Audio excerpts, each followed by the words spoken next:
Hello, today I'm going to show you how to refill your paper on your Epson printer. There are two slots for paper. On the top side, as you can see, you can dip the papers in. Easy. This is the first thing, but at this place I dislike it a little bit, because if you're not printing so much, there will become a little bit of dust on top. So there's a second stage. Oh yeah, on the bottom side. Only pull on this container, lift it a little bit up, and then you can see here you are able to put in some different kinds of paper, and you can choose the measuring of your papers. Oh, this is easy.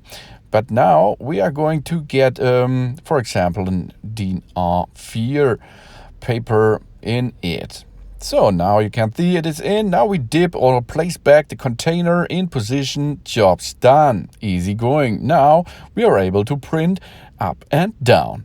Thanks for watching. Please subscribe me, give me a positive feedback, and see you next time again. Soon.